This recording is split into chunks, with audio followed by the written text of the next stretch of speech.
we are going to talk today about why is it that like a Nike sneaker that comes into this country from wherever it comes in, why is half of its retail price that you all pay, why is it a foreign import tax? So do you guys all know that almost all the goods that come into this country get taxed by the federal government? Do you guys know that? And it's not an import tax where like your receipt from Walmart spits out and it says China tax. You don't see it on the receipt, right? It's not like we're talking about like federal or state tax. Why? Like why? Have you thought about it? So your government taxes goods that come into this country from other countries. Why? Why do they do it? Food that comes into this country, it's taxed. Did you know that? Food, clothing, automobiles, furniture, mattresses. Man, almost everything. Why do they do it? Why does your federal government tax goods coming into this country? Say it again. To alleviate some debt? Income? Sure. All right. What do you guys think? Why? An import tax? Uh-huh. Because we do an export tax too? So we don't do an export tax. Like, do we do it for other, like we could do it for other countries? Countries that import American goods may impose taxes on those American goods coming into their country, sure. But I'm asking you, why does your government tax the goods coming into this country? Have you thought about it? So all of you, when you pay prices for stuff, whatever it is you're buying, a piece of the price that you're paying is a foreign import tax, a federal import tax on foreign goods. And let's be honest, most of the stuff we're buying is foreign, right? The Nike sneaker is foreign. Yes, it's designed in Portland, Oregon, but where's it coming from? The People's Republic of Macau, Vietnam, Hong Kong, right? You guys know that. So have you thought about it?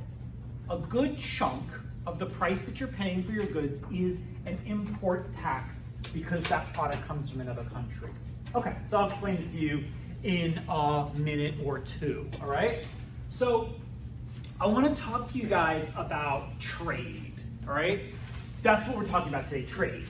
And when I say trade, I'm really talking about two things: importing and exporting. Those are the two big words we're going to learn on the next slide.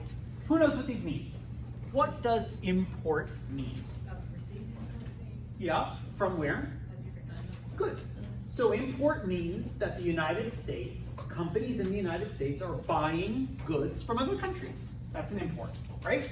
And exporting is? Give me a different word for sending. Selling, perfecto. Yes, right? It's not aid, right? We're not just giving stuff away. We are selling American goods.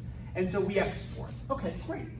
What does any country want to do more of? Import or export? Want to do more of? They want to export. They want to export. Beautiful, right? Because when a country makes its goods, and let's review for a second from last week. What do you call the total of everything a country makes in a year? Good. Good. Gross domestic product. What makes our gross domestic product? Who remembers? What makes up our gross domestic product? Everything that we sell. What is it? Not sell, make. Sorry. Yeah. Clothing, cotton, corn, beef. What? Oil, cows. What else you got? Entertainment, movies, music. Yeah, for sure. We forget about that because it's not a physical thing that you put in a shopping bag, right? What else you got? What does America make? Computer parts. What else do we make? Cars. Sure. What else do we make? Services, financial services, right? Okay, beautiful. So, banking, financial service sector, all really good answers. Excellent answers. Okay, so we produce all of these things and we want to export these things, right? We want to sell this stuff to the rest of the world, agree? Because when we are exporting, easy question, what's coming in? Money. Beautiful. Money, all right? Money. Now, I want to explain something on this slide, okay? Boom. Boom. I want to explain something on this slide. Is the United States free trade. Think back to what I taught you last week. What kind of economy do we have here in the United States? We learned this last week. Free enterprise. I heard capitalism, good. And another word for capitalism is free market, right? And I also heard the word free enterprise, which means that individuals are free to own and operate any kind of business you want. Okay, I will not make the marijuana and prostitution joke again. Won't do that again.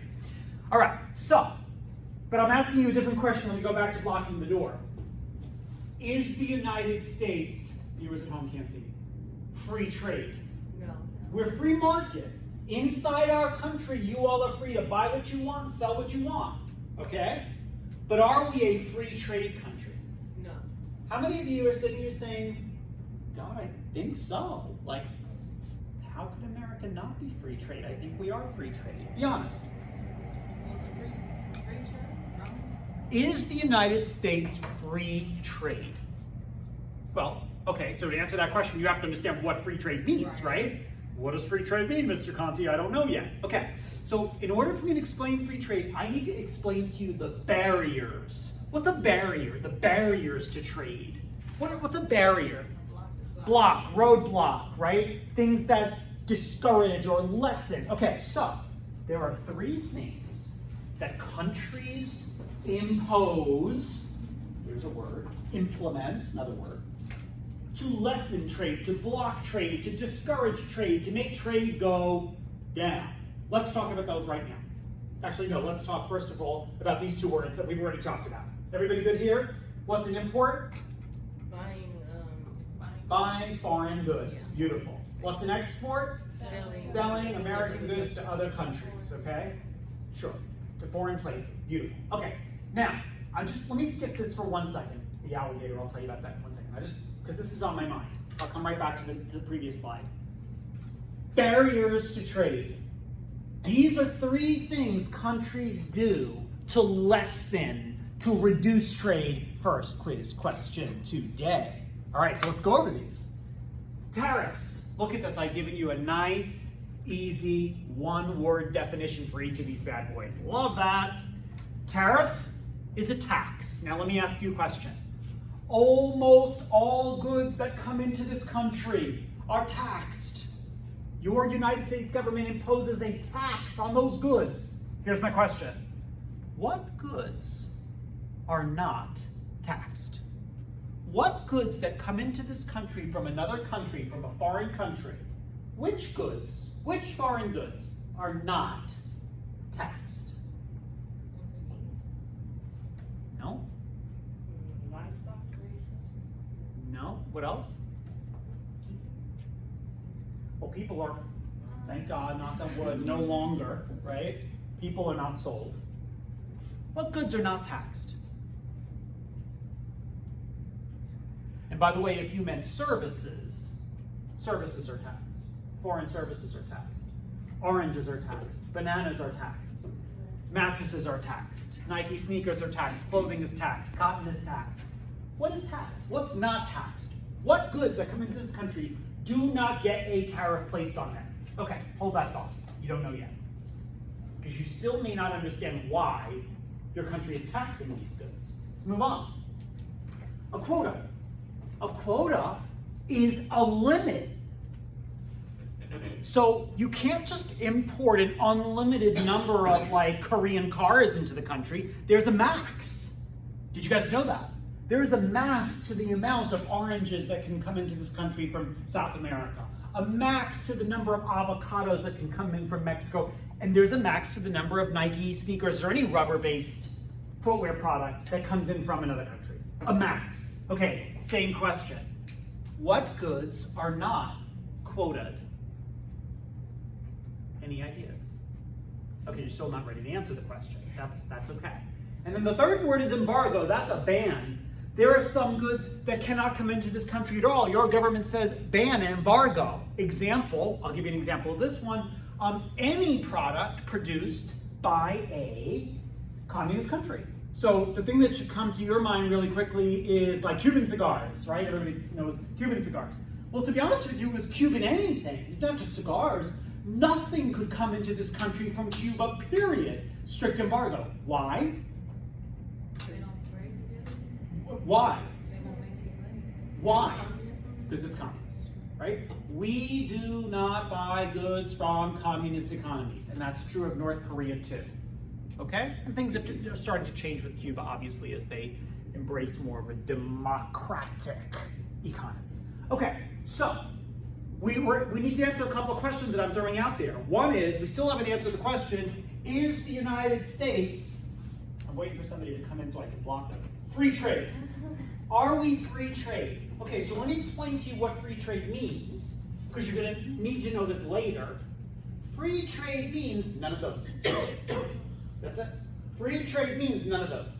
Free trade is an economy that allows whatever it wants to come into the country to come in, and whatever it wants to sell. Is the United States free trade? No. No. Is everybody clear about that? Inside our economy, we're free market.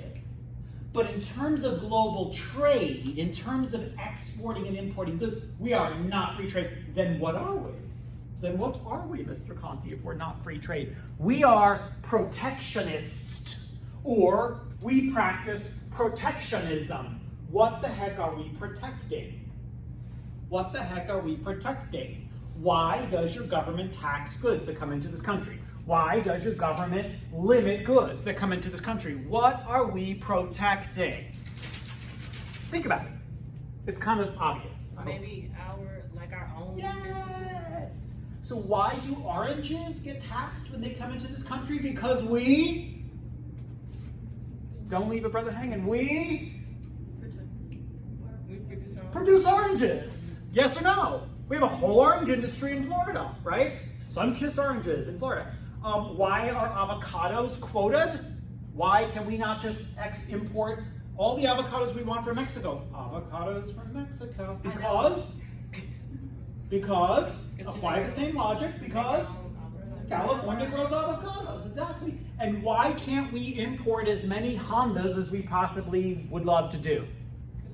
Because Ford makes cars. Beautiful. Okay, you guys got it. So, is the United States free trade? No. The United States is protectionist.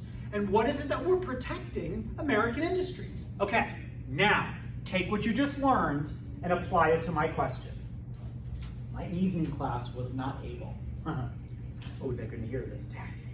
Damn it, they're going to hear that comment. What goods come into this country untaxed and unlimited? I saw your light bulb. Illegal. Say it again? Illegal. Well, illegal goods are embargoed completely, so they are not supposed to come in at all. Do they still come in? Sure. And yeah, I guess you're right. They're not really taxed or limited because they're not supposed to be here in the first place. But I heard it. What goods are not subject to taxes and limits? Things we don't have. Correct. Okay, I'm going to say it a different way, but you're right. Things that don't compete against an American industry. Let me give you an example, okay? So like I just said, oranges that come into this country, they're taxed. Any rubber-soled footwear that comes into the country, it's taxed. Why? Because it competes against an industry that we make here. Silk. So silk, if you don't know, silk, you need a certain kind of tree to house a certain kind of worm that poops out a certain kind of silk, all right? We don't have the trees that have the worms that poop out the silk. So when silk is imported into the United States from China, from Japan, guess what? No tariff, no quota. Why not? Because we don't have. Because it's not competing against an American textile industry. Everybody understand that? Yes or no? Right? So, why do we do this stuff? Why is the United States, try one more time, protectionist? Because we are trying to protect American industries, right? So what we do is we tax those goods coming in, we limit the goods coming in to kind of discourage you all a little bit from buying the foreign version of it. Okay, but think about it. Isn't it amazing? Even though your government is jacking up the price of these products for you, it's still cheaper. Yes or no? The thing made in China for you, even though your government's taxing it, and even though that company, Walmart, is passing that tax on to you in the price, it's still cheaper, yes? Why? Yes, that's the answer, right? Because the United States can't really compete at making things against most other countries, because what do most other countries pay their people? 50 cents an hour, 25 cents an hour, $1 an hour. What do we pay our people? $7.50 an hour. So our minimum wage is so high, right, that we can't really produce and compete against other countries. Our own people are voting against American-produced goods, right? You go to the store, you vote foreign, you're literally voting against your own minimum wage. It's too expensive to produce, a t-shirt in this country. It takes a couple of hours to produce a t-shirt. At $7.50 an hour, that's $15. You gonna pay $35 for a t-shirt? No. Most of you won't. Maybe some of you will. You go to a company like American Apparel, a white t-shirt's $35, yes or no? Yes or no? Yeah. Plain old white t-shirt at American Apparel is like $35. Why? Because it's made in the United States. Most Americans vote against that with their dollar. Agree? Yeah. Okay, so now let me go back. Did you guys ever learn the alligator in math class? Did you ever have a math teacher who taught you the alligator? Yeah. Uh-huh. Yeah. How many of you did not have a math teacher who taught you the alligator? Shame on tell me who this person is. You gonna send this video to them? My college professor said you sucked as a math teacher. So the alligator always wants to eat the bigger thing, right? So 1 is greater than 0. What does the alligator want to eat? The bigger one. Got it? Okay. So I'm gonna show you these 3 concepts when it comes to trade. They're honestly pretty simple. Second quiz question this morning. They're honestly really simple, okay? With a balance of trade, you have a country where imports equal exports, meaning that the amount that that country is importing, the amount that that country buys from other countries is roughly equal to the amount that it is selling of its own goods. I do not have an example for you. You know why I don't have an example for you? Because almost every single country in the world either exports way more or Imports way more. all right, so now let's get to the real deal here, okay? You got trade surpluses and trade deficits. And they're really simple concepts, all right? A surplus, if you have a surplus in your checking account, is that good or bad? Good. Surplus, good, right? It's positive. Positive. Okay, so a surplus means that a country is doing more of what? Which one is good? What do we want to do? Export. Beautiful. So a surplus, trade surplus, is where exports are greater, give them some tea, yum, yum, yum, than imports. All right? Country is exporting more. This is a country that's making more of its stuff, gross domestic product, right? And what's it doing with it? Selling it to the world. All right, here comes an easy question. Give me an example of a country with a trade surplus. Hello, thank you. That was an easy one, right? China. You guys, you know what's the amazing thing about China? I hate to keep bagging on China, but China really does have a massive manufacturing economy. They do. They do. They make a lot of stuff. But let me ask you this question. Good morning, Tishman. What does China design? Have you ever thought about that? What does China design? Think about it. Yeah, they're manufacturing the world's everything, the world's iPhones, the world's clothing, the world's cars, but what do they design? What do they innovate? What do they invent? Technology. Do they? No. No? The technology is coming out of Cupertino, California. The technology is coming out of Silicon Valley, California. The technology is coming from Detroit, Michigan. The technology is coming from New York. What is it that they are, and I'm fishing for the obvious answer, not much, right? Yeah, they're manufacturing, they're coming to manufacturing, but they're not necessarily like behind the innovations, the designs, they're just making other people's patents. You follow? And stealing it on the sidelines. That's another story for another day. Okay? There's a whole lot of intellectual property theft happening in these factories in China. okay? Anyway, so does everybody understand what a trade surplus is? It's simple. It's a country that makes stuff and sells more of it to the world than it needs to import, or than it chooses to import, okay? China makes a lot of the world's goods. They don't need to import very much of, anything. Okay, so take a wild guess what a trade deficit is. Deficit. So if you have a deficit in your checking account, well, you know what, I don't need to go there, all right? So it's a negative balance, right? This is where exports are less than imports, or let me say it a better way, the country imports more than it exports. Okay, another easy question. Can you name for me a country that has a trade deficit? Country that exports less, that imports way more than it makes and sells. United States. You got it. America. Okay? US. We, in fact, have a massive trade deficit. If you don't believe me, just come in for a marker. An eraser. If you don't believe me, I will prove it to you. That we have a trade deficit with literally every part of the world. Do you want to see? If you don't believe me, take a look. Here, boom. So here we are, boom, okay? This is roughly how much we import and export to all of the world. Let me go over it with you quickly. Don't take notes, you just need to know we have a trade deficit, all right? Take a look, here we are. What do we sell?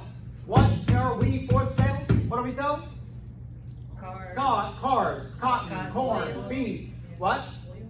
I heard kale. Okay, probably kale, yeah. Kale, that was so healthy. Oil, sure, yes we do. We actually do export some of our energy. Yeah. What else? Cars, entertainment. Great. Okay, so of that, we export 250 billion to Asia, primarily China. How much do we import? Double. To the Middle East, we export 25 billion. How much do we import? Double.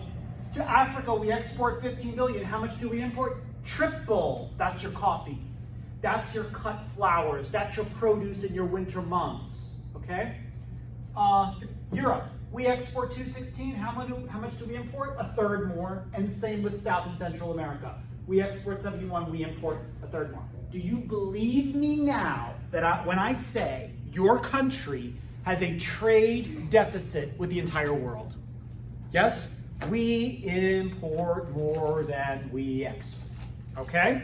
Beautiful. Okay. Everybody cool here. What are these three things? Tariffs, quotas, embargoes? What are they? Block barriers. Barriers. I'll take blockage. Sure. They're like a blockage in your artery. Yeah, they're barriers to trade, okay? Some countries do not do any of these. Some countries are free trade. Buy what you want, sell what you want, okay? We are not free trade. What are we? Protectionism. We practice protectionism, and we are protectionist. Just a little, same difference.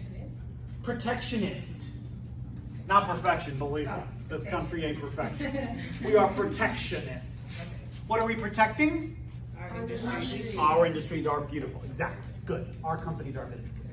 Okay, next thing I want to talk about. So last week we talked about Starbucks, right? We went over what are all the different components that affect Starbucks business? Do you remember that? We talked about the natural resources, the synthetic resources. You guys remember, right? Okay. So in bad economic times, what was the worst economic time we've had in our lifetime? Great Depression. No, I mean in our lifetime. But yes, you're right. But in our lifetime, The recession. yeah, when? 2010. Yeah, 7, 8, 9, Oh, sorry. 10. No, that's good. That was the end of it. 7, 8, 9, 10. Sure, that was the end of it. In bad economic times, a company like Starbucks closed 600 stores in the United States. Do you guys get that? Why? Why would they close a whole bunch of stores? People stopped buying. Right, because demand went down, okay? But don't feel too bad for Starbucks, because during that time period when the middle class was hurting in this country, take a wild guess what Starbucks was focusing their business on. You got it. International expansion, right? Replacing those 600 or 800 stores that closed in the United States with opening 600 or 800 stores where? Different countries. Let's go there right now. So here's my question. What type of countries do you think Starbucks focused on expanding to? Let me go over 3 types of countries, okay? Here, you have a country like Nicaragua. They are an LDC. I'll tell you what that means in a second. Here, you have a country like Zimbabwe. Zimbabwe is a developing country.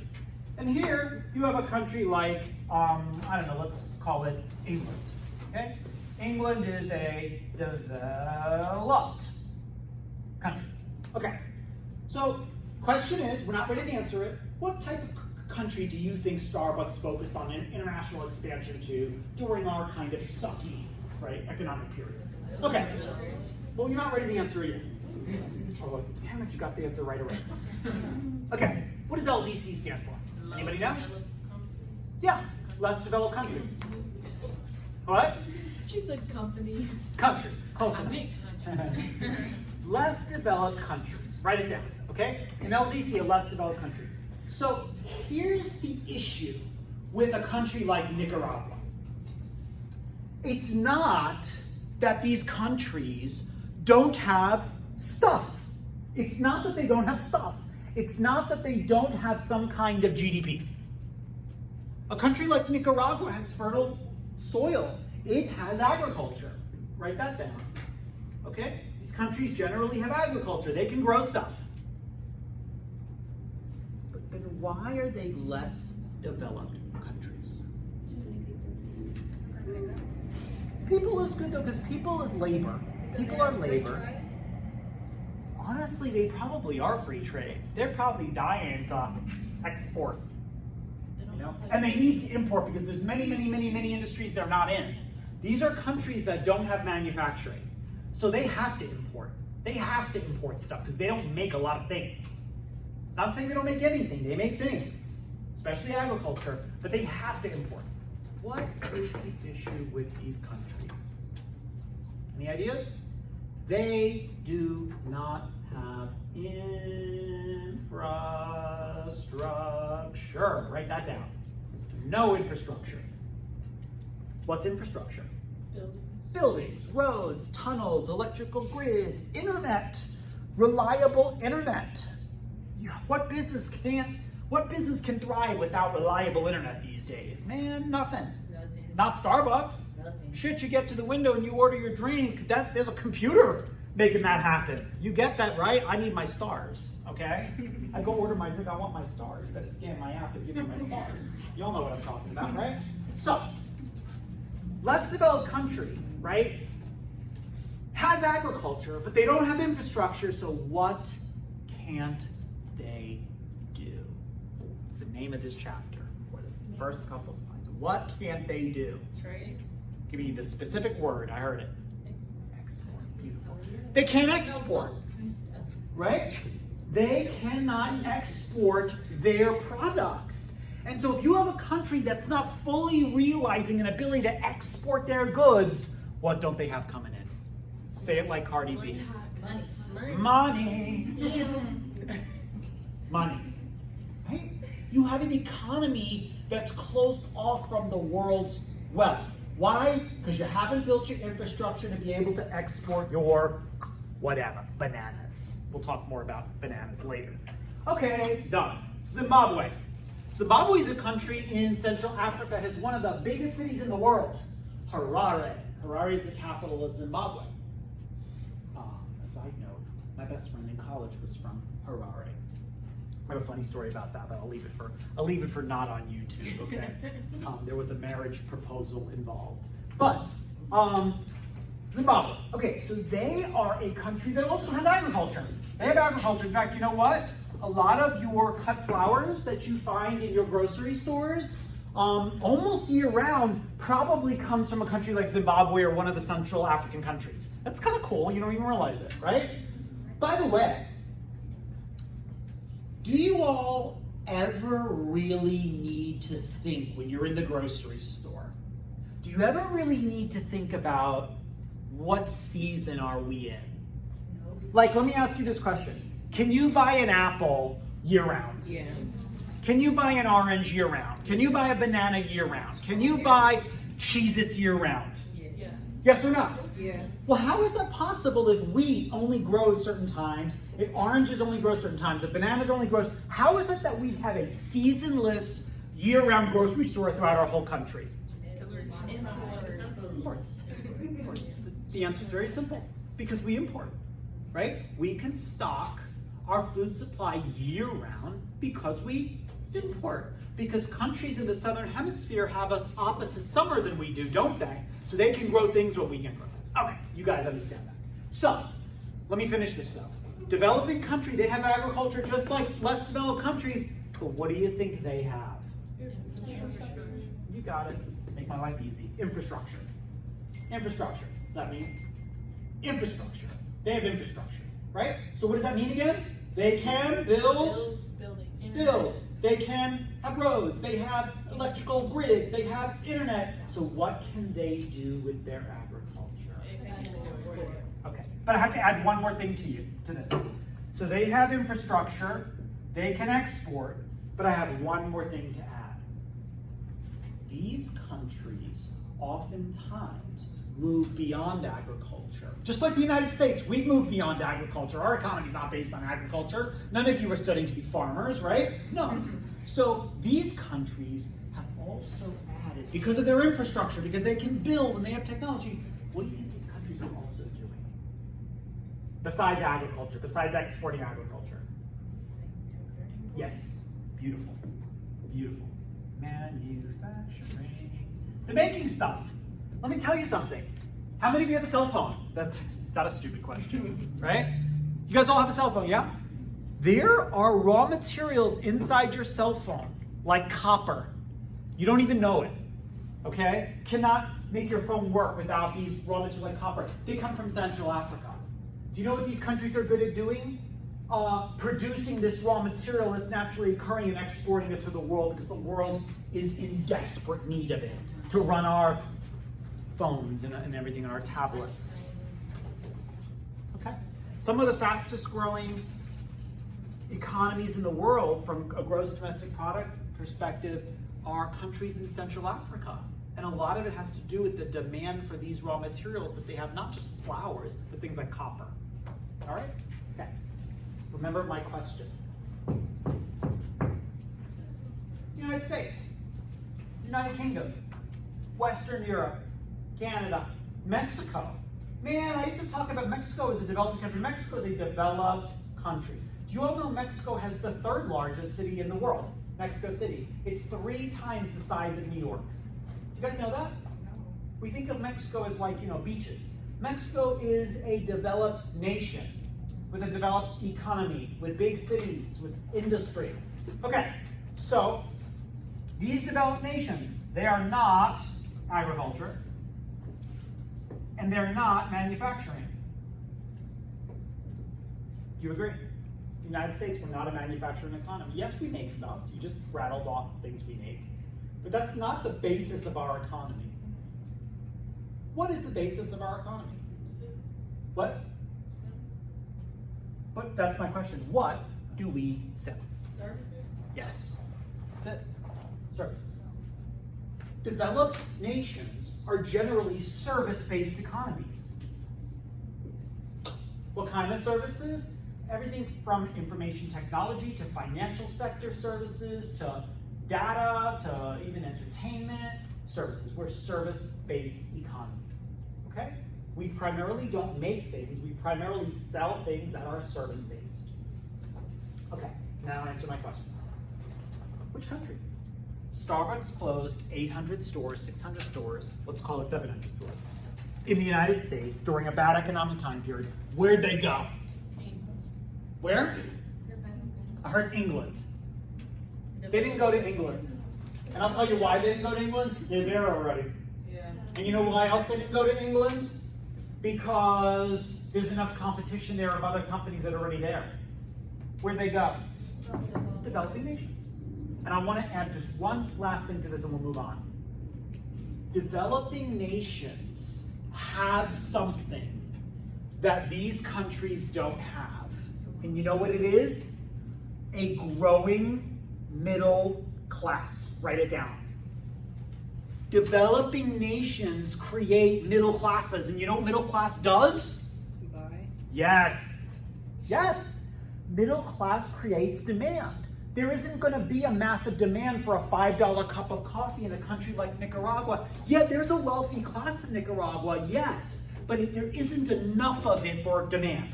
In a country like Zimbabwe, where you have people beginning to become wealthier, right? You have a growing middle class. What do middle class people do? Create demand. What do? They buy Starbucks and houses and cars and clothes and all the other things. Okie doke. Okay, the rest of my slide.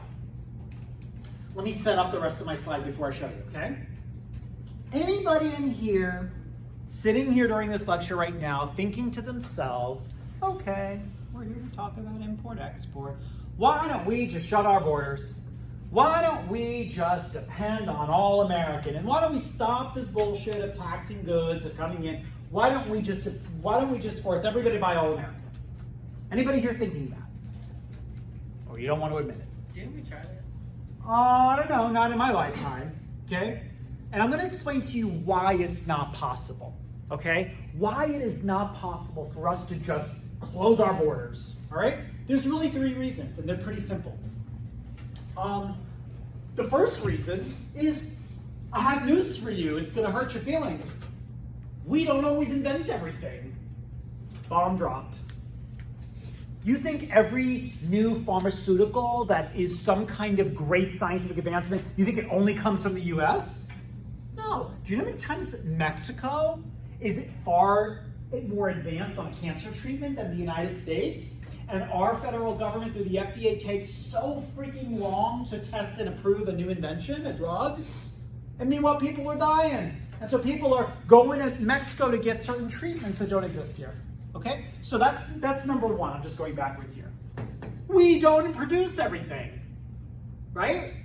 And I'm not talking about like the latest fashion. I'm talking about sometimes things that you really need, like a cancer treatment.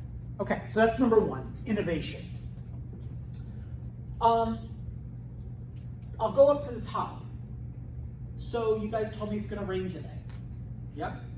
What if it started raining today and it didn't stop for 3 months? Throwing that out there. Could that happen? Yeah. Could we have some sort of like monsoon situation? Could we have a winter that was so damaging that maybe it damages crops in our country? Do you guys know corn? Corn is probably one of the most important crops in the United States. Do you know that? And the United States produces corn more abundantly and more cheaply than any other country in the world. And the world depends on the United States corn. The country of Mexico, and corn is so important in Mexico, the country of Mexico imports so much of the United States corn. What if we had a year where like our corn, who knows what, a blight, some kind of horrible weather pattern where we just don't grow? Well, then what do we need to do? Yeah, depend on some other country, right? So there's that. And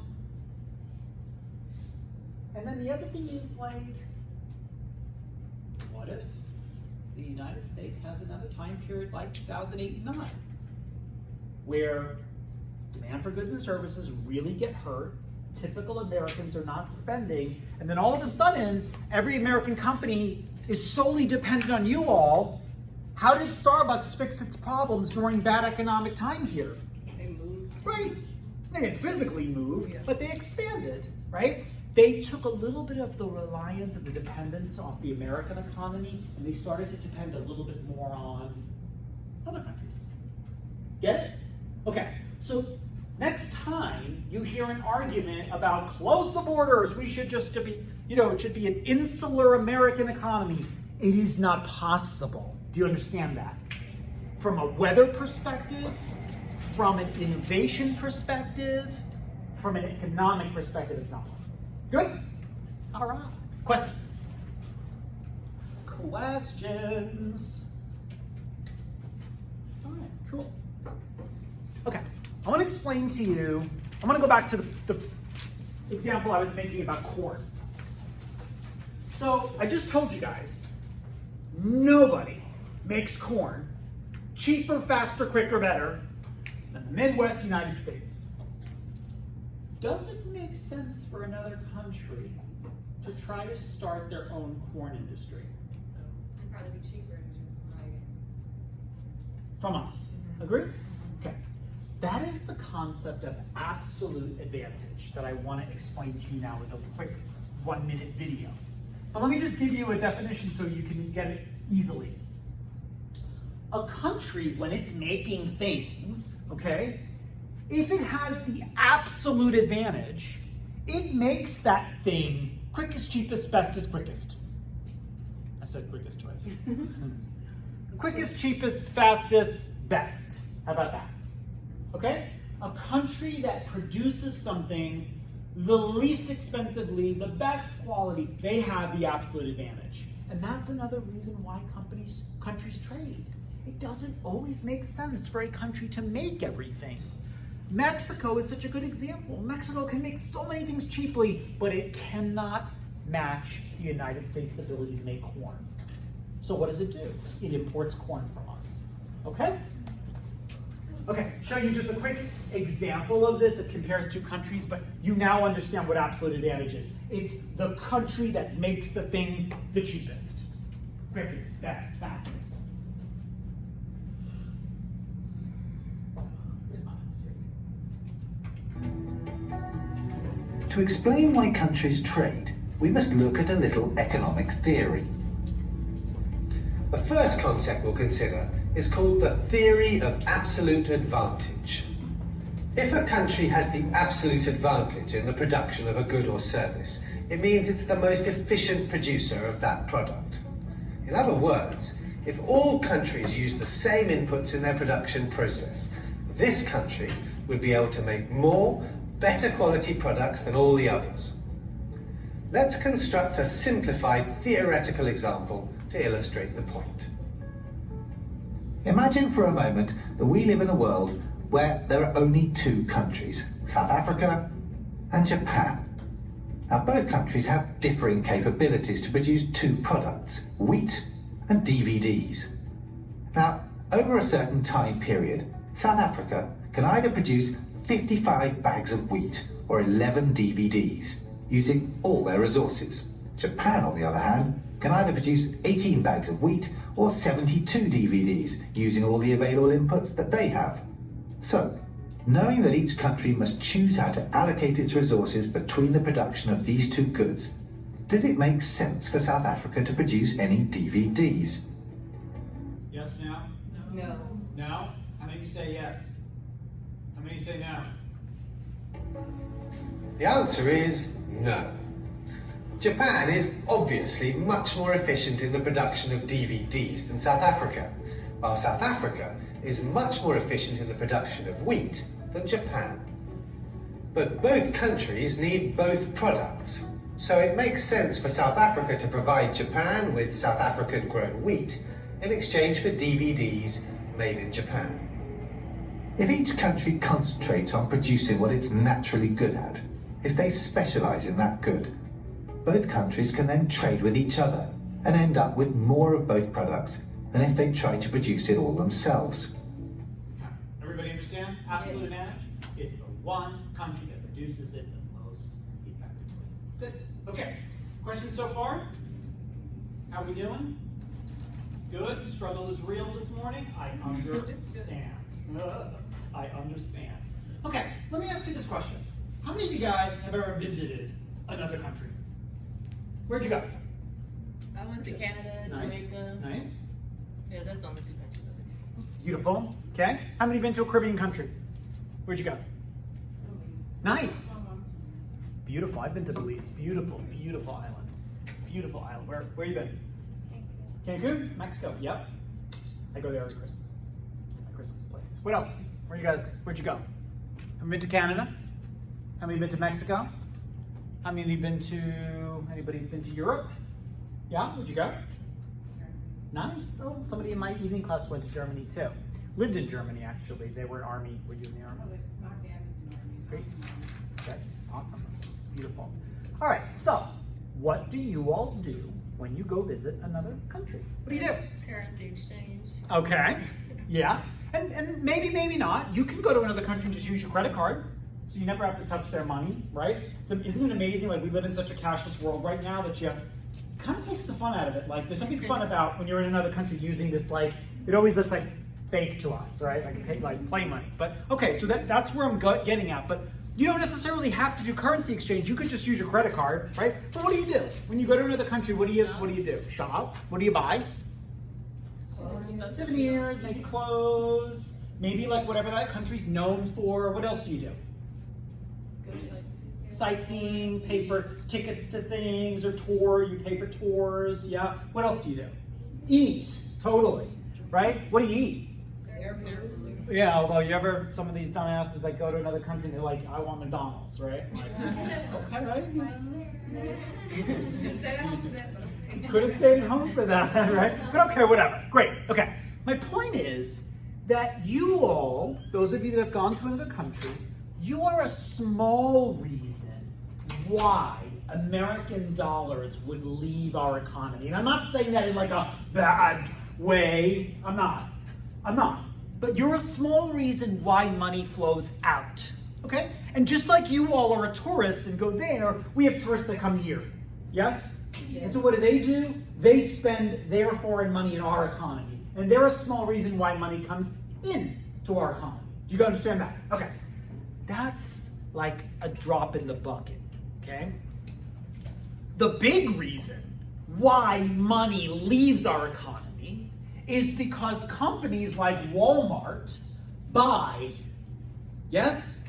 When a company like Walmart buys billions of dollars worth of foreign goods, what are they exporting? Billions of dollars in money, in American dollars that leaves our economy. Do you understand that? Okay? And conversely, when American companies sell lots of goods to Harrods department store in England or whatever the case is, then foreign money comes to our country. Okay. The flow that I'm explaining to you, the flow of money, yes, in and out, in one country, out of it, is called the balance of payments. The balance of payments. It's the flow of money all over the world. There are two main reasons why money flows all over the world. Tourism, right? Travel, individual people's travel. Could be tourism, could be business travel. And import-export. Okay? Now, what do you call it when you, try not to use the word, take your American dollars and you switch it for another country's money, and the value of your dollar could go up or down every day? What do you call that? Exchange rate. Perfect. The rate at which one currency's nation can be exchanged for another. Now I'll show you some examples on the next slide. Like, how much does $1 get you in Mexican pesos? Does anybody know? Anybody know? 20. Yeah, that's correct. You been recently? Okay. Yeah, about $1 gets you about 20 pesos. Okay? Does anybody know what $1 gets you in Japanese yen? About 97, 100 yen. Now don't get too excited, because what do you need to know before you get too excited? What does that call, right? What does 100 yen buy you? Not a damn thing. Is the answer. Not a damn thing. Okay, not the eraser head on a pencil can you get for 100 yen. So don't get too excited. Anyway, okay, quiz question. I think we've knocked out like 3 or 4 of them already, right? Yes? Okay, quiz question. This is a confusing one. This is not a simple one, okay?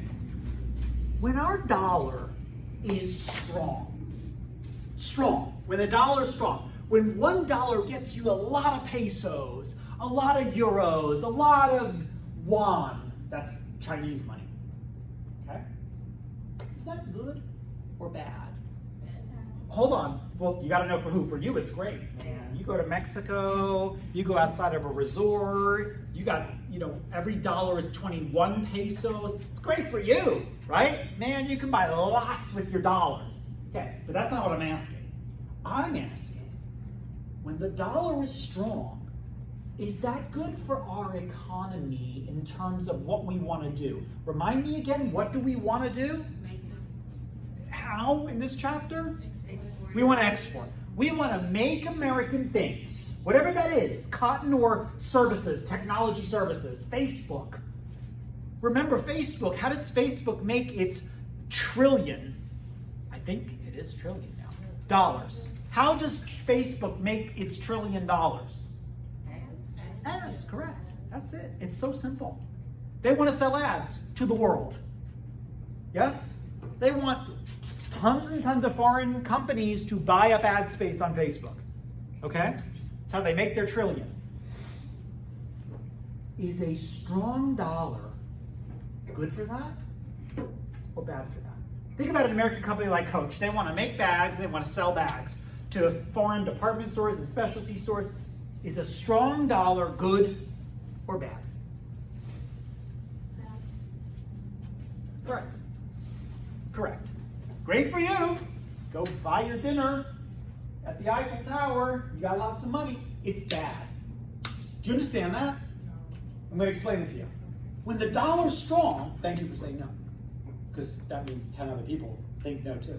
When the dollar is strong, other companies in other countries can't buy as much. Yes?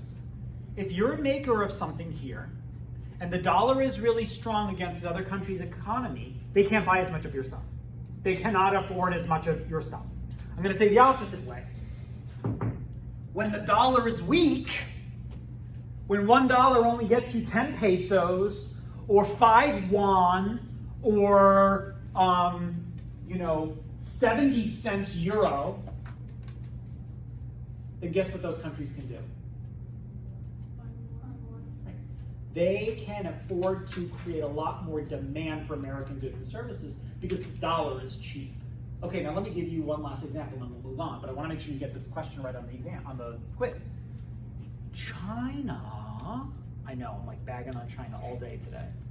China has always taken steps to make sure that the value of its currency remains weak. They have almost like artificially ensured the devaluation of its currency to make sure that the Chinese yuan is weak. Now, why would China want their money to be weak? Hello, easy question. Why would China want its money to be weak against every other country's currency? Oh, don't even take a picture of this slide, and I'll tell you why. This is not current research, so these are totally wrong. You guys can look some of this up if you want. Like right now, I'll tell you $1 in Mexican pesos. This is so out of date. It's probably closer to like 20 or 20. Can somebody look that up for me? $1 is what in Mexican pesos? Look it up for me. I'm just curious. I think it's about 20, 21 pesos. And also, if somebody else look up how much is $1 in Chinese yuan. You could just put in CNY. It's 19 pesos. Okay, it went down actually. It was recently 2021. And what'd you say? It's 7.07. Okay, cool. So that went slightly up, which is interesting.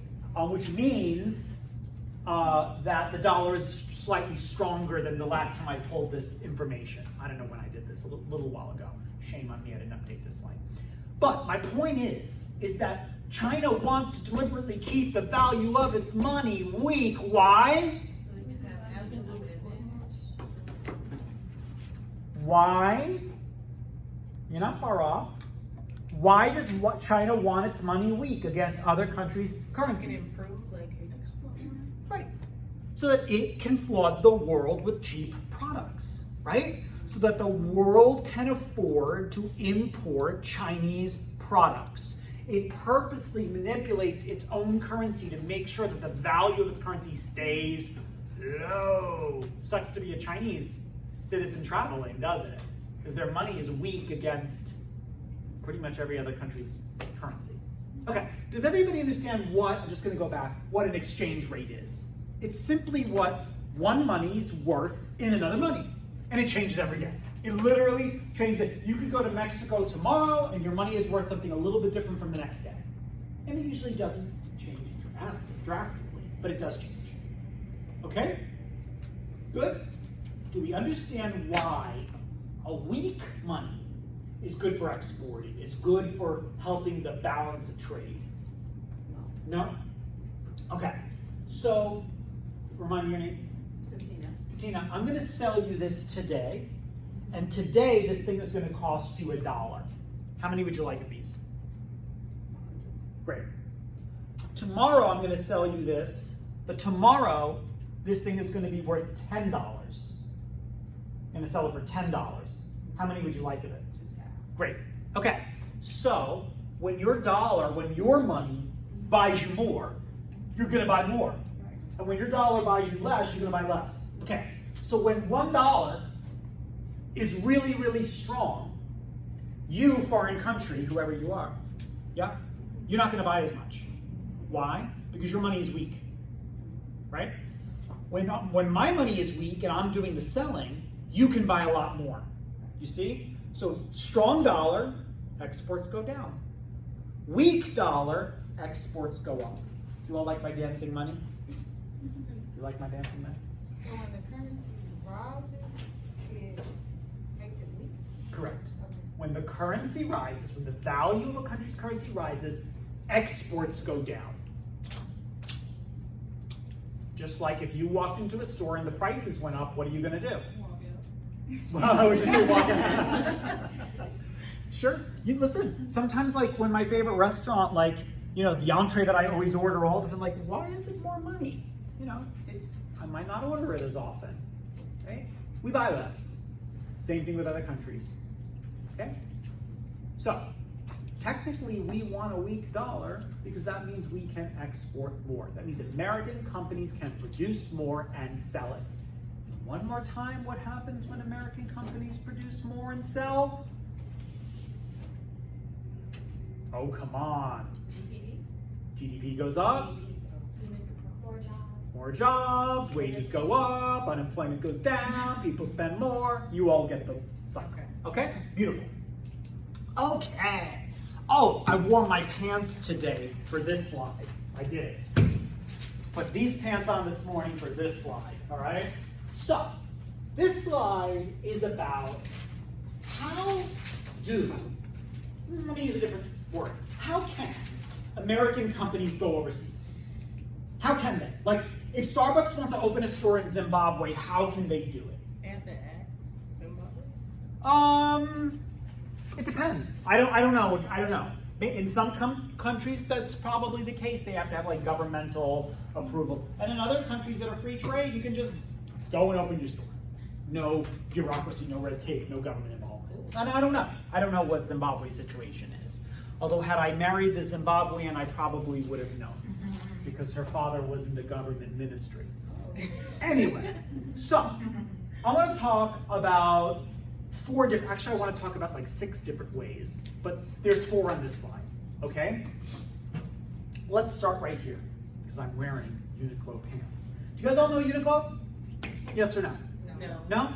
So Uniqlo is like a Japanese H&M. I would call it more like a Japanese Gap. They're slightly higher end and better quality than H&M, but they're Japanese, okay? And they're expanding all over the world, and they've started to expand into the United States. We don't have one yet in Texas, but we will. And it'll be a big deal, I promise you. It'll be like H&M coming, all right? So, when Uniqlo comes into a new country, they just build. That's it. They open their company. They come into a country, they build a store, they own and operate it, they do it. That's direct investment. Do you get it? Yep. Company comes into a new country and they operate it. They own it, they operate it, they build it, they run it, they own it. Okay? Starbucks. In some countries, Starbucks will literally go and sign, they don't build usually, they sign a lease. They build their store, they remodel their store, they hire their people, they run their store. That's direct investment. Okay? Now, let me just ask you one quick question because we'll be able to bypass another slide in a minute. What do you need to know in order to directly be involved in the owning and operating of your company in another country? What do you need to know? What enterprise? The law, regulations. Okay, even before that, before we can even read the damn law, what do we need to know? The barriers, like Okay. Sure. If it's like a profitable country. Okay, kind of what its economic situation is. Before we can read any of this stuff, what do we need to know? You're forgetting something super obvious. You're about to enter into a new country. What do you need to know? They're not allowed to. The money. All good answers. There's demand for that. How much the dollar is worth? Trade. All good answers. Well, let me ask you guys a question. Where do you want to go on vacation next? Another country-wise. What's on your bucket list? You could dream. Let's dream big. Bali? Cool, that's Indonesia. Where? Bora Bora. That's, I don't even know what one is. New Guinea? Google it for me. What country is Bora Bora? Where else you got? New Zealand. New Zealand. Cool. Why is that on your radar? A lot of land. I like a lot of greenery. Cool. Yeah, I like that. Okay, what else? Abu Dhabi. Cool. That's United Arab Emirates. What else you got? Where do you want to go? What's on your bucket list? Iceland? Sweet. That's on mine. Reykjavik is the capital. That's definitely on my radar because I love like eco adventure stuff. You all don't know I'm outdoorsy. I went to Alaska 2 years ago. I had the time of my life. It was amazing. Where was Bora Bora? French Polynesia. Okay, cool. Okay, so what's the first thing you all need to figure out to go to one of these countries? Where is it? Okay, sure. Got to pull out that map and figure out, like, can I get a direct flight from DFW? Oh, you're forgetting the most obvious. What? Cost of living. Sure. These are all great answers. How are you gonna get there? I don't know. What? I said mine was just cost. Cost. Is there a developed country right now? Okay. Jobs. I'm not adverse to going to a less developed country as long as it's politically safe. Okay. The question you just asked us. All right, I'm gonna throw it at you. You Yeah, ready? give it to us. Language. Nobody's old enough. Language. People. Before we can expand to another country, before we can read the law, before we can do advertising, before we can hire people, before we can sign a contract, before we can build or sign a lease, we gotta learn the language, yes? Or have some type of representative that can speak the language on our behalf. How many foreign companies come here and they do stupid things in their advertising because they don't really speak the language the way we speak it, right? And there's so many examples of companies making stupid mistakes because they don't understand the language. The famous story, the Chevy Nova. The Chevy Nova, Chevrolet Nova. It was the first car they marketed in Latin America. Oops, except that in Latin America they speak Spanish, and you know what Nova means? Because in here we think Nova means star, the Chevy Star. Anybody in here speak Spanish? What does Nova mean? Anybody? Is that girlfriend? No, that's Nova. Doesn't go. Yes, it means doesn't go. Oh, wow. How many of you are going to drive? Doesn't go. I wouldn't even drive a Mercedes doesn't go, let alone a Chevy no-go. Yeah? Wow.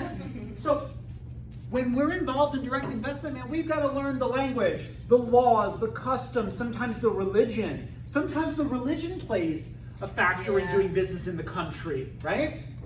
Who's going to United Arab Emirates? Who's going? Yeah? So, yes? No? You changed your mind. Just want to. Wait, what? You want to go to United Arab Emirates, yeah? No. That was her. Who was that? Me.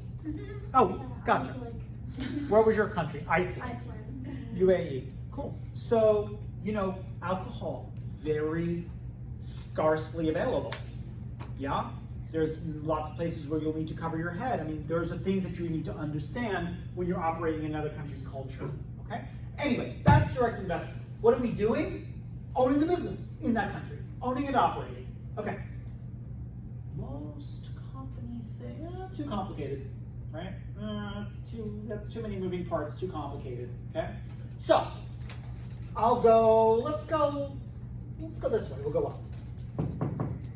know how a company like a McDonald's or a Subway or in some cases a Starbucks, but not always. Lots of Starbucks, when you go to a Starbucks, that store is owned and operated by Starbucks. Those employees are Starbucks, the owner is Starbucks. But do you know how a lot of companies expand, especially in other countries? Franchising. Who owns a franchise?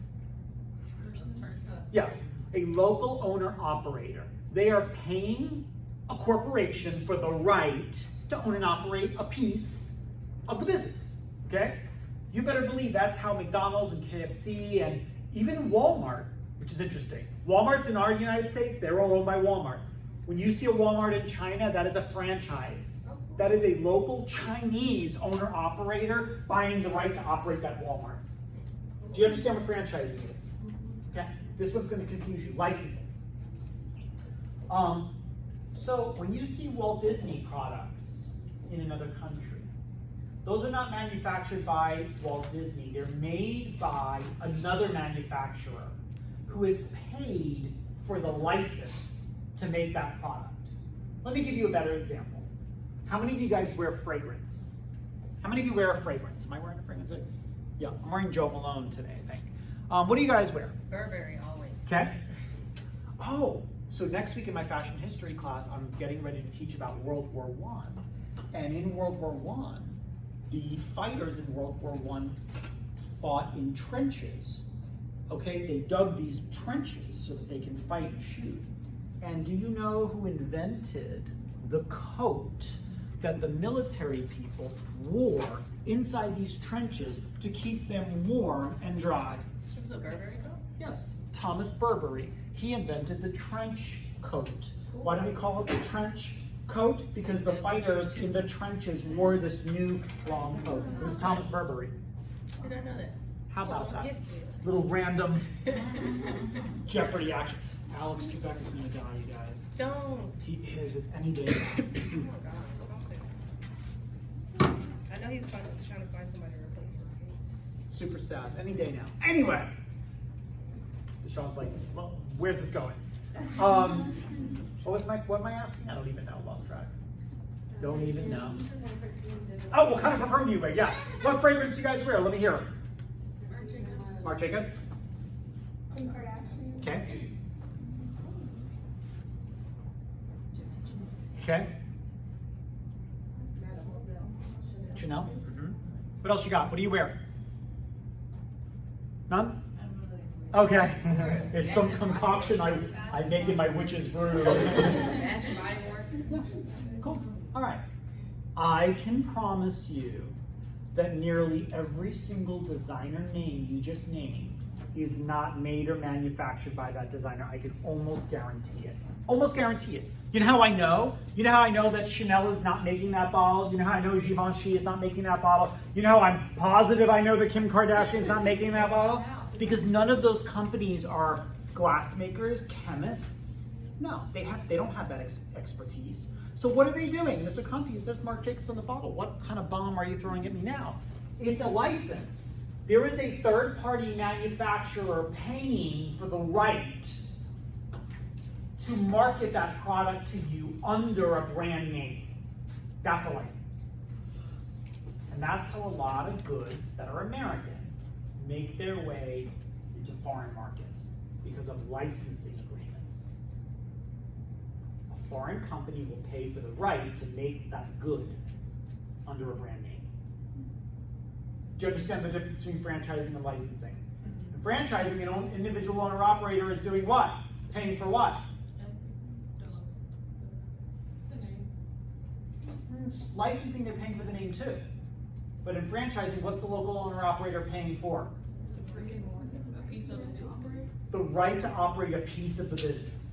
In licensing, a company, a manufacturer is paying for the right to make a good, to distribute a good using the name. Okay, last one. Outsourcing.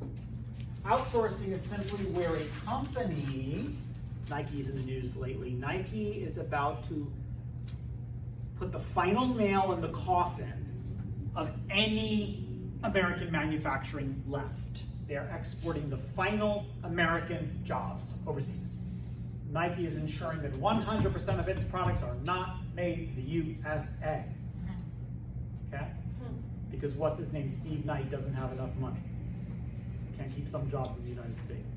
But outsourcing is where we hire a company to produce the goods for us. Okay? Company's not paying for the name, company's not licensing art, they're simply making the goods. Okay, how are we doing? We're doing With my description of sweet. No worries. Let me give you a couple words, all right? Direct investment, you own it. Okay.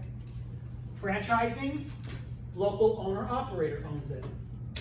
Licensing, manufacturer pays for the brand name. Outsourcing, company pays third party to make the goods. No worries, did I do that too fast? What was the outsourcing again? Company pays manufacturer to make the goods. Nike pays China factory to make the sneakers. That's outsourcing. Obviously, China factory is another company. Okay, good. How many of you know Hulu? Oh, first one, you own it. Top, pay a company, no, company pays you to manufacture goods using your name. Okay. What about foreign franchising? Local owner operator owns it. So, you walk into a McDonald's in China, a local Chinese owner operator owns that McDonald's. Or something. Or Starbucks. Okay, how many of you guys know Hulu? Hulu. How many of you use Hulu? What is Hulu? What is it? Movie streamer. Yeah, who's it compete against? Netflix, Amazon Amazon. Prime. YouTube, yeah, totally. That's a good one, sure. Okay, who owns Hulu? Anybody know? I'll tell you. ABC, NBC, CBS, and Fox. Oh, cool. Why would ABC, NBC, CBS, and Fox, four companies that totally compete against each other, why would they cooperate together to start a company? Go into an industry. Because they're losing money from Netflix and all the streaming services, so they have to come together. Beautiful. So what I'm talking about right now is joint ventures. And a joint venture is anytime two companies come together. Anytime two or more companies come together. Okay? There's two types of joint ventures. Partnerships and strategic alliances. Hulu is a partnership. Hulu is four companies, ABC, NBC, CBS, and Fox, coming together to try to compete against the Netflixes and the Amazon Primes and the YouTube. And what do? They started a new company. And Hulu is an international company, just like Netflix. International. Okay? That's what a partnership is. You got two or more companies coming together to form a new organization. Right? That's one way to reach a global market. Partnership. Does everybody understand what a partnership is? Two or more companies getting together to start a new company. Good? Okay. You ever notice that Starbucks, in addition to owning their own stores, in malls, in airports, on city streets, have you ever noticed that they also occupy retail space in Targets, on Barnes & Noble's floors, in Kroger's? Yes or no? Yeah. Okay. What's the difference between a Starbucks operating a joint on Oak Lawn and where is that? The new one? Oak Lawn and whatever it is, Congress. There's a new Starbucks right around the corner here. Even closer than Maple Avenue, FYI. So you don't even have to go over there. You go right here on Oak Lawn and whatever it is, Congress. Couple lights. What's the difference between them building that building and opening that store and operating on the pad of a Barnes & Noble? Well, this is called a strategic alliance. Okay, a partnership, two companies started a new company. Starbucks did not start a new company with Barnes & Noble. Starbucks did not start a new company with Target. Starbucks did not start a new company with Kroger. That is simply two companies cooperating on a project. cooperating on a project? Why would two retailers that sell different things want to cooperate on this project? Why would Barnes & Noble want Starbucks on their pad? Why would Target want it on the pad? Why would Kroger want it on the pad? Why? Share. Share the same customer. Brings in more people.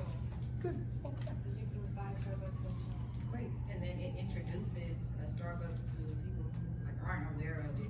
Sure. Who That's a never really go good to- answer. To their actual. Brand exposure, it creates a lingering effect, it's sometimes a destination, you might bring Starbucks people and it wouldn't be there, You can use your Kroger card at Starbucks. all these things, okay? So it is a mutual, beneficial agreement. Got it? Do you understand the difference between the two? They're both joint ventures, but in one, you got two or more companies starting a company together. In another, you have two or more companies simply just Merging. not merging, because merging means that they're forming a company, okay? Here you have simply two or more companies cooperating on a project, on a deal, on an agreement. That's it. How you doing? Okay. Okay, we talked about this already. What do we need to know in order to operate in another country? Language, law, customs, pop culture, the money, the economy, you don't do all those things. Okay, let's get into the last part of the chapter. Go back. No worries. Oh, yeah.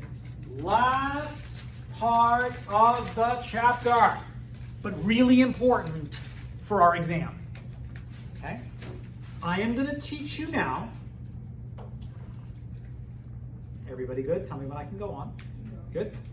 5 free trade agreements. Last part of the chapter. Before we get into it, can you remind me what free trade means? Is the United States free trade? No. Beautiful. What are we? Free enterprise. Perfection. We're perfectionists. Protectionist. Protectionist. We're very flawed. Protectionists. We're a very flawed country, but we're protectionists. Okay, what does free trade mean? No value tax. No barriers. Good, I'm hearing you. No barriers, no tariffs, no quotas, no embargoes. Okay, so a free trade agreement is when countries get together and they kind of say, listen, we all want to export. We all want to make stuff and sell it. So why can't we just get together and agree that we're going to open up our borders a little better and increase the flow of goods? Less barriers to trade, less tariffs, less quotas, less embargoes. That's what a free trade agreement is. Do you get it? Countries get together and they agree to ease up, to chill out on the barriers to trade, on the tariffs, on the quotas, and on the embargoes, so that trade increases. Countries want to make their stuff and sell it. And these agreements are specifically countries getting together to say, let's sell more of our stuff to each other. If you understand that, you understand all 5 of these big picture. Good? Good. All right, number 1. Ready? Number 1 was called NAFTA. Technically, it's still called NAFTA. Technically, only one country is calling it something else. But NAFTA, North American Free Trade Agreement. This agreement will eventually officially be called, ta-da, USMCA. United States, Mexico, Canada Agreement. Can we talk for a second? What's the point? Like, it's the same name. Why do we have to call it like a different name? It's the same name. I will tell you, it has been completely renegotiated, okay? So far, well, hold on, before I get into the politics of it, what is it? What is it? So, before 1994, let me draw for you 3 lines. Our borders were closed. Closed. Okay? Borders were closed. Don't knock, I ain't home. All right? Except that there was stuff that we need from these countries, these 3 countries.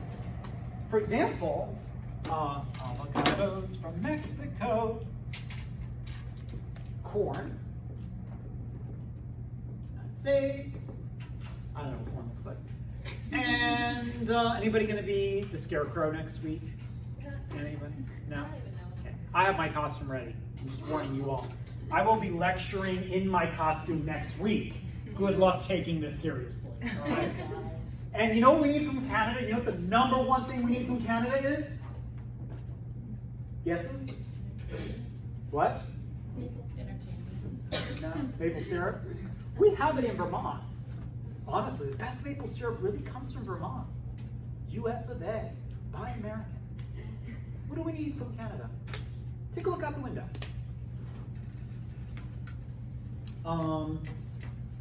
Let's count cranes. Bacon? Oh, you know, I'm not a fan of Canadian bacon at all. Do not serve me around piece of bacon. I need my bacon I'm long. just up here thinking. Also, I need to tell you about bacon. Tell me if this is really weird. I like my bacon raw. Like, I want my bacon very underdone. Oh. Yeah. Like, barely cooked. Yeah. Okay. Every time I ask for two, like the waitress is like, "You sure about that?" Okay. Do not bring me this burnt ass bacon. I need my bacon. Burnt bacon. I love it burnt. I like it raw. Really? I understand. I understand. I like it raw. Anyway, let's look outside. Let's count cranes. I see 1, 2. There used to be like, God, we'd go out, we'd look outside and they'd be like 10. 3, I see little ones if you look straight down there, 3, 4. Okay, so every time we put up a crane to build something, you guys all know Dallas builds a lot of buildings, yes? We are in an absolute growth spurt because 5,000 people are moving here a month. You know that, right? Yeah, I can tell. Just the amount of people moving to the city of Dallas is insane. What do we need? What is the number one thing that we need, maybe besides steel, to put up a building?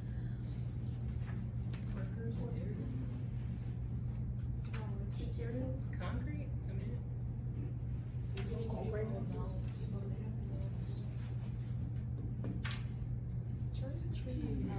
Timber. Timber. You would not believe the demand in this country for wood, for timber, wood, and pulp products. For everything from paper that you're using right now to the wood that we use to put up buildings. Every one of these buildings, that frame of it starts with wood. Yes, there's steel and other elements, okay? So man, we want to import wood, we want to import avocados, and we want to export corn. But the problem was the borders were closed. Don't knock, I'm not home. All right?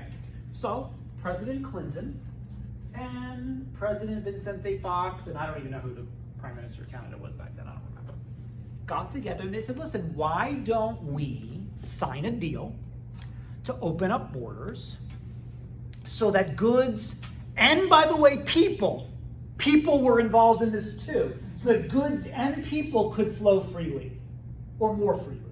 Did you guys all know, between 1990 something and 9/11, you could go to Canada or Mexico, no passport. How is that possible? We weren't scared. We didn't have a reason to be scared. I know, but like, Because of this agreement. I'm not scared to go to the Dominican Republic or to Aruba. That's Aruba. But I need a passport to go there. I'm not scared to go there. I'm not scared to go to England. Why is it that you did not need a passport to go to Canada or Mexico? They're like a neighbor. Friendly neighbor policy? You don't have to get on a plane. You do. Sure. It's a long ass drive up It to is a long Canada. drive. Because of NAFTA. That's the answer. NAFTA enabled people and goods to go freely between 3 countries because we had basically this agreement. Now, after 9/11, by the way, that stopped, obviously, because of terrorism, okay? And so you could not go to Mexico or Canada and vice versa without declaring you had to have papers. However, goods continue to flow more freely between, where's my eraser? These 3 countries. Why do I keep getting rid of my eraser? Because of NAFTA, because of the North American Free Trade Agreement. Biggest winner, Biggest loser. I want to erase my borders. Who was the biggest winner and who was the biggest loser? And then we'll move on to number 2. The United States laws, Mexico laws. Okay. What do you guys think? So we had this agreement, 3 countries, opened up borders, goods can flow freely, trade did increase. Biggest winner, biggest loser. When? Who? The United States. Okay. And lose? No. The biggest winner was Mexico. Why? Because the demand for, let me just get a little bit of chimney. What am I building? A factory. I know, super lame. The demand for Mexican-made goods absolutely skyrocketed. Skyrocketed. Do you know what production got moved to Mexico as a result of NAFTA? Car production, furniture production, mattress production, I mean, you name it. Who do you think the biggest loser was? United States. The United, well, depends. Manufacturing. This was the final nail in the coffin of really any American manufacturing. Look at industries like Detroit, the car industry, moved it to Mexico. Look at industries like the North Carolina furniture industry, moved it to Mexico. Do you get it? Because we could make the goods more cheaply. The country is close. The goods can come back into our country with little tariffs, little quotas, little issues, right? Remember, let me just remind you where China is. Over here, right? And a library wall. NAFTA. Okay? And so since then, we have renegotiated NAFTA to a new deal, USMCA, but the only country to agree to it so far has been Mexico. Canada's still working it through its parliamentary system, and so as of right now, technically it's still called NAFTA, even though your president calls it USMCA. It's not been ratified yet. Okay? But really it hurt American manufacturers in a lot of ways. So it opened the flow? It opened the flow? It did. Okay. It did. Opened the flow of goods and services between 3 countries. Less tariffs, less quotas, and fewer embargoes. Okay? That's number 1. Everybody good? Number 2, European Union. You want a definition? Same damn thing. Don't write that down. Don't write that on an exam either. No, honestly, in a lot of ways, it really is the same thing. It really is. It has the same result, except it's 28 countries. I'll explain that in a second. Not 3. All right? I'll explain that in a second. But they took it one step further. What did these 28 countries agree to do besides allow goods and people to flow freely between the 28 countries? 27 countries. I'll explain in a second. What did they decide? They took it one step further. Nobody? Get some credit or something? No? No barriers. Technically, we agreed to the same. It's just that changed after 9/11. But technically, I mean, people could come from Mexico, people could come from Canada, we could go. Up until 9/11, it was kind of the same idea. The bigger purpose was goods, that goods could flow, and goods do freely flow. Nobody? They put all of their money together. They got rid of all of their currencies. Oh, cool. Let's talk about this. France had a franc. Spain had a peso. Italy had a lira. Germany had a Deutschmark. Where's Greece? Greece had the drachma. No more drachma. All 27 out of 28 countries put their currency and created one super currency. What's the super currency called? Euro. Correct. The euro. The euro. Okay. One super currency, the euro. And you already know that the euro, the European Union, is a larger economy than the United States. Yeah? in terms of just global money supplies. They have more money than we do, and less debt. One country said, I will come to your party, I will attend your party, I will go to the party, but I ain't bringing my money. What country was that? United Kingdom. Yes. So the United Kingdom, from the beginning of this European Union deal, said, we'll go to the party, we'll play by the rules, we'll open up our borders, but we are keeping our money, the pound. Okay? Everybody understand that? And so take a wild guess when you kind of go to a party, but you're really not feeling it, and you're not totally there. Take a wild guess what what United Kingdom decided to do. They left. Brexit. Britain exit. Britain exit Brexit. They Brexited. Okay? I'm going to show you a quick video on what this Brexit means. So, how many countries now officially? 27. Okay? Britain at first was in but didn't conjoin their money, and now Britain is pieced out. Okay? They are not part of this deal, Brexit. And it will take many years, by the way, for them to exit. Okay, quick kind of recap on the debate that led up to the idea of Brexit.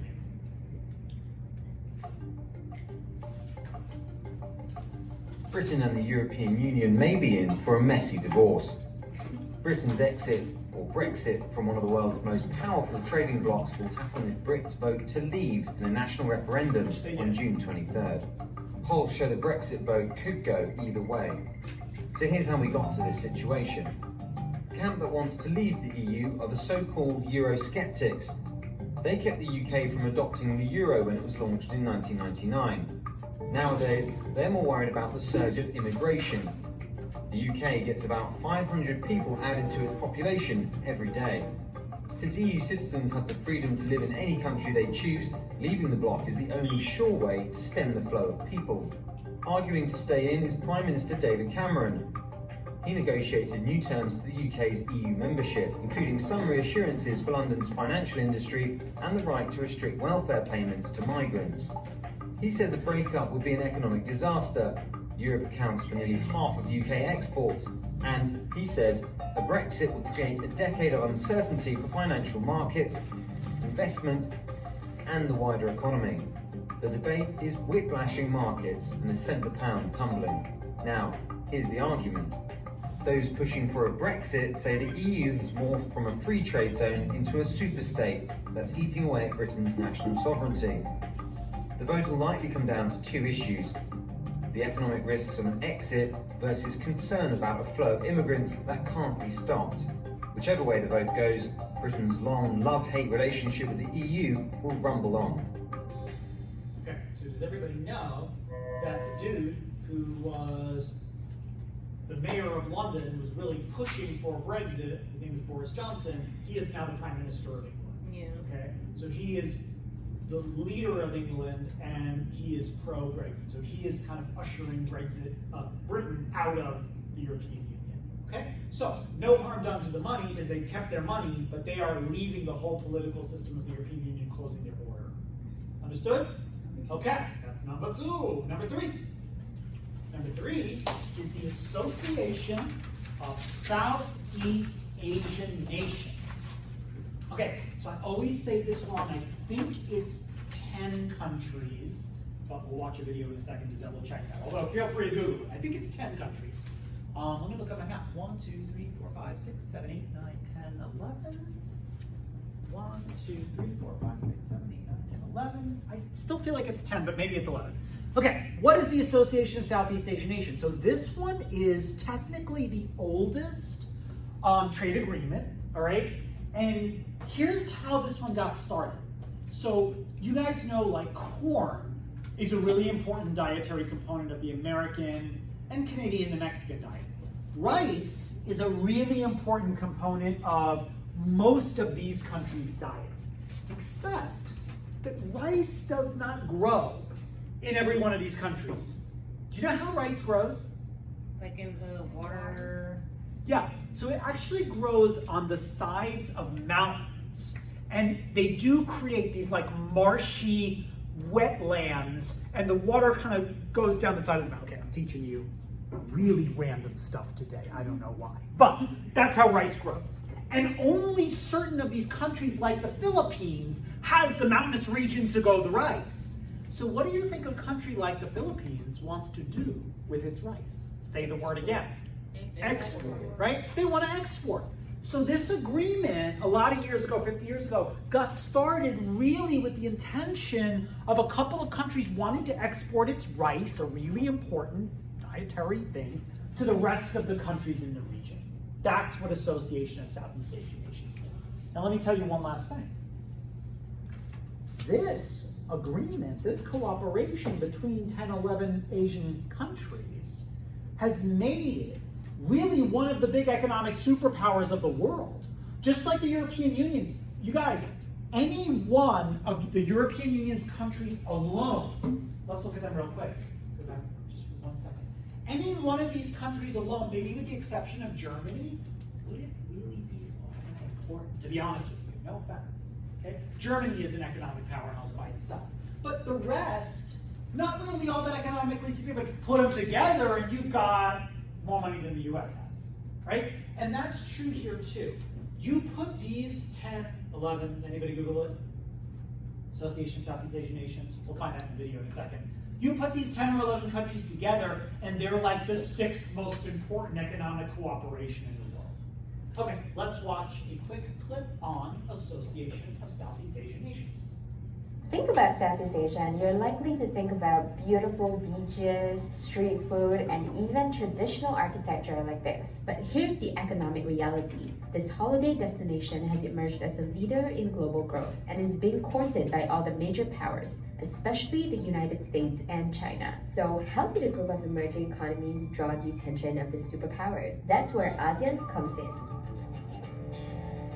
The Association of Southeast Asian Nations, more commonly known as ASEAN, marked its 50th anniversary last year. ASEAN was born out of the superpower rivalry between the US and the then Soviet Union. It was founded during the height of the Vietnam War by 5 countries: Thailand, Indonesia, the Philippines, Singapore, and Malaysia. Its purpose was to promote stability and contain the influence of communism during the Cold War. After the Cold War ended, 5 other countries, Brunei, Vietnam, Laos, Cambodia, and Myanmar joined, rounding up the 10 members of ASEAN today. The alliance seems to make sense because all the countries are in the Southeast Asian region. But it's crucial to think of ASEAN as being more like this Indonesian gamelan orchestra.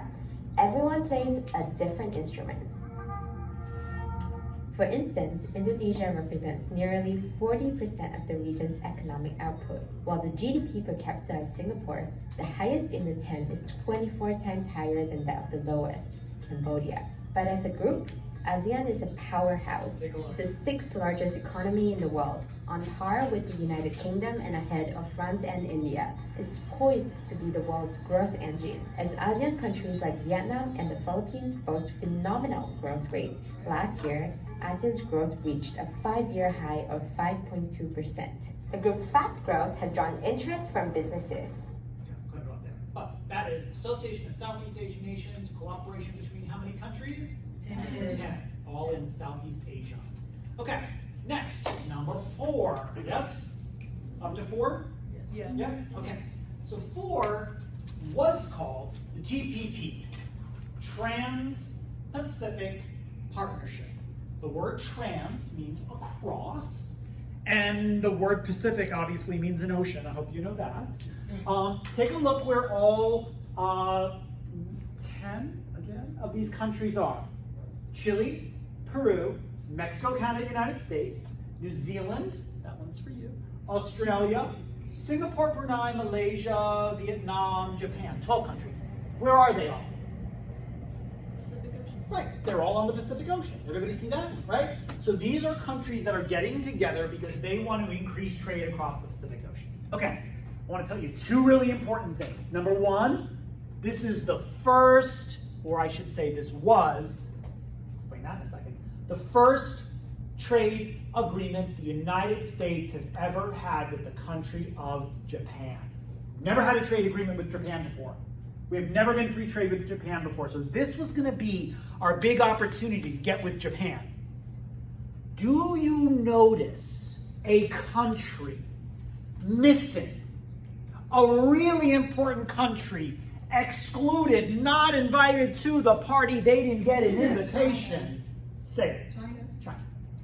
This whole deal was a deal to get China to try to step back a little bit, to try to exclude China a little bit, to try to hurt, I'm going to say the word, hurt China a little bit, okay? The only country to really ratify and agree and get this trade agreement on the table has been Japan. The only country to already ratify that. Another country Brexited. And obviously Britain's not up here, so it can't be Britain. Does anybody know what country just said, peace out, we ain't doing this? United States. Yes. United States. We said peace out. And so basically this agreement is now defunct. Okay? Because not to sound conceited, but you can't have a massive trans-Pacific trade deal without us. Agree? Okay, quick video on TPP. Oh, where'd it go? Oh, gotta launch it. Okay. Is it still called Brexit? Or No, is it just I was just okay, being okay. funny. It's called US exited. Okay. Better word is defunct. Okay. Okay, quick video on TPP, it's short.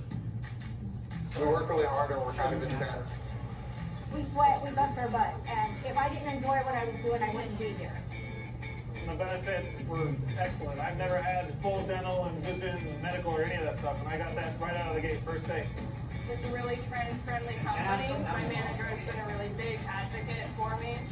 You're gonna pay for me to go to school so I can eventually leave the company? Like, that's insane. Sorry about that. The 6 letters you need to know about trade are TPP and TPA. We'll just focus on TPP.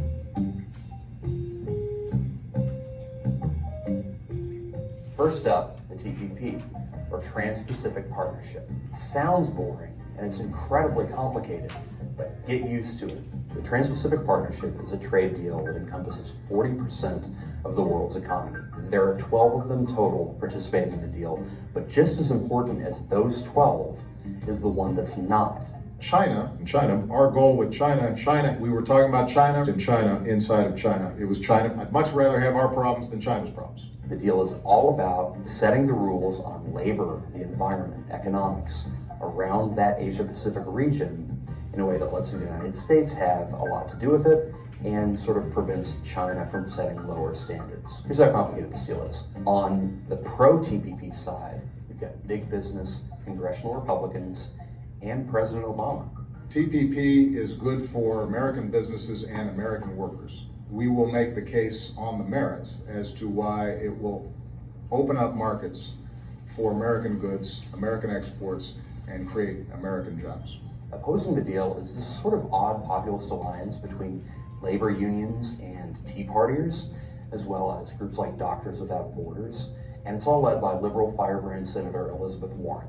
All right, no more secret trade deals. Are you ready to fight? No more secret deals. The deal isn't even done yet, but already the debate is raging. On the pro side, you've got businesses that are arguing this would be a chance for the United States to sell more cars and food into Japan, to import cheaper shirts and shoes from Vietnam, to protect the pharmaceutical drug industry from cheaper generic knockoffs in countries that can't afford these medicines. But the opponents argue that this would put American manufacturing jobs at risk. And they also worry about the impact on countries like Malaysia, where they wouldn't be able to make these generic drugs. The real pearl in this deal for American companies is Japan.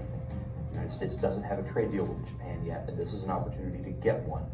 But Japan has a lot of small family farmers who don't want to be put at risk of competing against American agricultural giants. That's just one example of the really tricky political situations that exist in all 12 countries, each hesitant to take these major political risks without knowing that the United States is definitely on board with them. And Okay, last one. Number 5. Escape. And then we'll review. Do not worry. Number 5 is called GATT. G-A-T-T. And I call her Big Mama. Big Mama came about a lot of years ago to try to get really a majority of all of the countries in the world, and by the way, today there are 154 countries involved in GATT, okay? Of the 200 and something countries in the world, we're talking about almost every country in the world. Let me explain to you how GATT functions. Let's think about a little tiny island nation like the Dominican Republic in the Caribbean. What does the Dominican Republic produce? What is their GDP made up of? What do they produce? Sugarcane, yeah. What else you got? Sugarcane, coconut, rum, bananas, man, cigars. All we need are ice and a blender. We've got ourselves a party, no? Sugarcane, bananas, coconut, rum. You step off the plane in places like Puerto Plata and the air smells like rum. It's crazy. Okay, so what do you think the Dominican Republic wants to do with its sugarcane, bananas, coconuts, rum, cigars? Export, yes. The Dominican Republic wants to get its goods onto the world stage. Does everybody agree? Yeah? Okay. But if the Dominican Republic really only produces those things, what does the Dominican Republic need to import? There's an easy question. Everything else, right? Everything else, from infrastructure to steel to wood to everything else. Okay, so GATT, the General Agreement on Tariff and Trade, gets all of these countries onto the world stage to agree to ramp up their importing of goods in exchange for the opportunity to sell more of their goods, to export more of their goods. You go into any cigar shop really in the world, you will see Dominican cigars are the #1 type of cigars sold. Why? Because of GATT. Because this trade agreement gets the Dominican Republic to export more of its goods at a lower tariff and subject to fewer quotas. Okay, that's GATT. Now, before we go to the last thing, which is literally the last thing of this lecture, let's review the 5 trade agreements, shall we? Okay. So what do you call the trade agreement? Sorry, just put the picture of the trade organization. What do you call the trade agreement that opened up borders between the United States, Canada, and Mexico? NAFTA, right? North American Free Trade Agreement. What is NAFTA going to be rebranded as? USMCA. USMCA, United States, Mexico, Canada Agreement. USMCA, beautiful. Okay, the European Union, how many countries? 27, no confusion about it, because now it's 27 countries in the money and 27 countries in the agreement. What country departed? Great Britain. Beautiful. United Kingdom, Great Britain, those are kind of mean the same thing. How is the European Union different from any other trade agreement we talked about today? Good. Let me give you the quiz answer. A unified monetary system. Maybe that's the exam answer. Does everybody understand what that means? Yeah. Unified, one, monetary, money, system, one money. Okay, good. What? What was that one for? The euro, right? The euro is the only, European Union is the only agreement that unified the monetary system, right? That 27 countries agreed to one new money. What's that money called? The euro, exactly. Good. Okay. Then we went into the 6th biggest economic powerhouse in the world, which is Asian countries, right? Pacific Asia, get together. What did they create? The 51st anniversary. Good. Association of Southeast Asian Nations. Good. And then we have the United States we tried to strike a deal with Japan. that's centered around trade across the Pacific Ocean. What's that called? TPP. Who exited the deal? Who was the first country to agree to the deal? Japan. You. Okay. And then GATT. General Agreement on Tariff Trade, 154 preferred member nations, agreeing at different levels to open their borders to trade. Okay, here's the last thing I need to teach you today. Last thing. Who am I wearing? No. Do you think when these trade deals, and there are more, I haven't taught you all of them in the world, there's a Caribbean agreement, there's more. Do you think these agreements always just get followed? Do you think that these countries show up to the table, sign the papers, and then they just do exactly what they promised to do? Of course not, right? So these agreements need a police. They need some kind of overseeing body to make sure that countries aren't doing things like stealing each other's intellectual properties, dumping and flooding cheap products into a marketplace, hurting each other's industries. That police is called the WTO, the World Trade Organization. Here's their corporate headquarters in Belgium. And in 2 words, what do? They make sure trade agreements are followed. Thank you, good night. Got it? They make sure trade agreements are honored, followed, abided by. The countries don't cheat or renege on the deal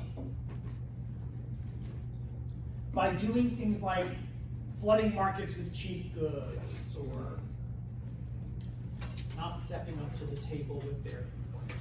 Okay, let's review a few things, then we'll take our quiz and get out of here. What do you want to review? Everything. Just the quiz questions. Yeah. I wish I knew them off the top of my head. Okay, one of them is the 3 barriers to trade: quota, tariff, embargo. What's a quota? Limit, a max, right? A limit, a max. What's a tariff? What goods don't get taxed when they come into this country? The ones that we don't produce. The ones that are Free trade? Oh. the ones that are not. Right, the ones that don't compete against something we make, right? Okay. What's an embargo? Ban. Give me an example of something embargoed in this country. Anything from North Korea. Marijuana is still a correct answer. Yes, we can produce it here, but it still cannot be imported from another country. Marijuana is still embargoed. Yeah. Even though it's legal in this country, it's still embargoed coming from other countries. Cuban anything, North Korea anything, sure. Yeah. Good. Okay. I don't know. 3 barriers to trade: tariffs, quotas, and embargoes. A tariff is a tax, a quota is a limit, and an embargo is a ban. Good question. All right? Okay, let's take a quiz. When I get back to my desk, I will answer all of your emails about the field trips. We have 5 of them coming up in November that I'm hosting, and I'm very excited that you guys are joining me. Give me 2 seconds to turn this quiz on. Anybody here from my night class? No. Oh, okay, it's on. It says quiz number 3, World Marketplace.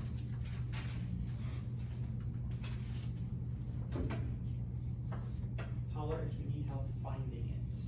You guys are already in, halfway done. To do, and there it is at the top. Just a reminder, it's under to do, and it'll be at the top.